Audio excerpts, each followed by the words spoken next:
January 1916. The Netherlands is drowning. The Zuider Sea has breached the dikes again. Towns vanish beneath the waves. Thousands flee as salt water devours their land.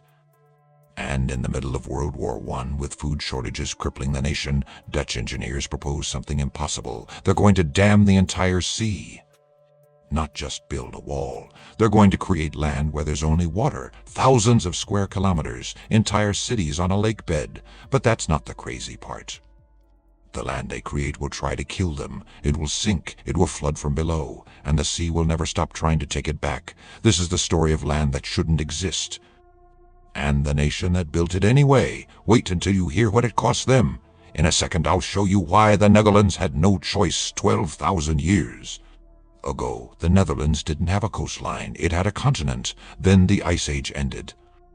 The glaciers melted, and the sea began its slow march inland. The Romans found a shallow freshwater lake here, Lacus Flavo. Manageable, peaceful, but by the Middle Ages something had changed. The lake was growing, and nobody noticed until it was too late. By 1170, storms had ripped open the northern barrier. Salt water poured in. Lacus Flavo became the Aalmeer. And the Aalmeer became the Zuider Sea, a massive tidal bay connected to the North Sea. Here's the twist nobody talks about. The Dutch didn't just lose land once. They watched it disappear for 600 years. Every generation saw the sea take more. Villages that were safe became coastal. Coastal became underwater. So they had two choices: abandon the coast or learn to control water better than any civilization in history.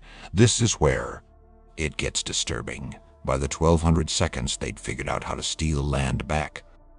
Dikes, polders, windmill pumps. But that's not the part that changed everything. 1612, the Dutch drained the Beemster, a massive lake, and turned it into farmland. It works. The Dutch Golden Age is roaring. Their engineers are the best in the world. Money is flowing.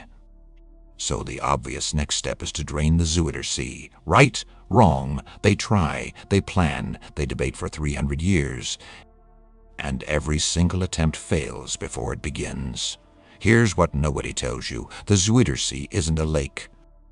It's 3,600 square kilometers of open tidal water connected to the North Sea. Draining the Beemster was hard. Draining this would require technology that doesn't exist yet. But in the 1800 seconds, something changes. Steam engines. For the first time, the Dutch have pumps powerful enough to drain anything. 1852, they drain the Haarlemmermeer, another massive lake. It's a triumph. Now they can drain the Zuider Sea, except nobody wants to pay for it. And here's where it all connects. 1891.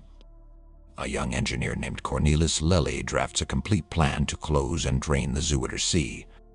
32 kilometers of dam, 5 massive polders, agricultural land for hundreds of thousands. Parliament looks at the cost and rejects it. Wait until you hear what it took to change their minds. 1914, World War I begins. The Netherlands stays neutral, but food imports stop. Prices explode. Cities are starving. Then the 1916 flood hits. Farmland underwater, food production destroyed. And Parliament finally understands this isn't about ambition anymore.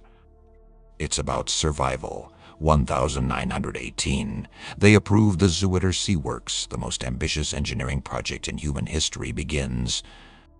But here's the part they don't want you to know. They have no idea if it will actually work. This is where it all connects. 1920. Construction begins on the absolute dike, the Great Closing Dike.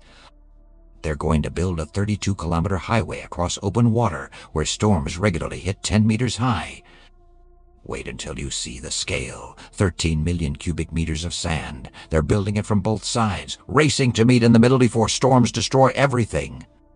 Winter storms hit, sections collapse, they rebuild. Economic depression hits, they keep building. 50,000 men work in shifts. And this is just the beginning. May 28, 1932, the final gap closes. The North Sea is sealed out. The Zuider Sea becomes the IJsselmeer, a freshwater lake. But here's what nobody tells you. Now comes the hard part. They have to drain it, pump out centuries of seawater.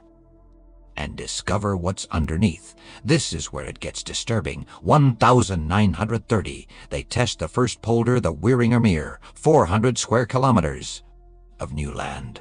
The soil is wrong, too salty, unstable. It sinks as it dries. Farmers try to plant. Crops fail. They add chemicals, wait years for salt to leach out. And the land keeps sinking. In some areas it drops 3 meters in a decade. But that's not the part that destroyed lives. Remember the Zuider Sea?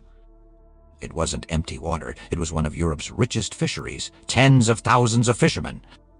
Entire towns built on herring and eel. Generations of tradition. When the dam closes, it ends overnight. Saltwater fish die in the freshening lake. The herring disappear. The eels vanish. Fishing families lose everything. Towns collapse economically. The government offers compensation. Nobody thinks it's enough. And here's where it all connects. Wait until you hear what World War II did to it. April 1945. The retreating Germans blow up the Wieringermeer dikes, the first polder. Floods. 15 years of work underwater, but here is the twist. They drain and rebuild it in 6 months. And they do not stop.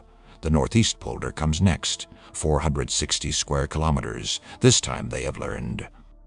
Better drainage, controlled subsidence, gradual cultivation. It works. The land stabilizes. Farms thrive. Then Eastern Flevoland, 540 square kilometers. But this time, it is not about farming anymore. The Netherlands is running out of space. Amsterdam is bursting. The population is exploding. Wait until you see what they build. 1967. They found Lelystad, a complete city designed from scratch. On land that was underwater 30 years ago, from 1968 to 1976, southern Flevoland, 430 square kilometers, the final piece, and in 1976 they start building Almere. Here's where it gets crazy today. Almere is the Netherlands' 8th largest city. 200,000 people live there. The youngest residents' grandparents might remember when it was still underwater. 1986, Flevoland becomes the Netherlands' 12th province. The only province in the world created entirely by human hands. The Zuider Sea works added 1,650 square kilometers to the Netherlands. That's 4% of the entire country. But here's what nobody tells you. They're not done. They'll never be done. The pumps run continuously. If they stop for a week, Flevoland begins to flood from groundwater. Sea levels are rising. The land is still sinking. Engineers estimate Flevoland could be uninhabitable by 2100 without new interventions. And this is where it all connects. The Polders didn't just create land, they created Dutch identity. The windmills you see on postcards. Water pumps. The tulip fields, only possible on reclaimed land. The cheese, made on farms that shouldn't exist. Even the place names, remember. Almere, named after the medieval lake. Lelystad, named after the engineer who dreamed it. Wait until you hear the final twist. The land that shouldn't exist is now home to 500,000 people. It feeds the nation. It defines what it means to be Dutch. If you found this story fascinating, hit that like button and subscribe for more hidden history that shaped our world. Drop a comment below. Would you live on land created from the sea?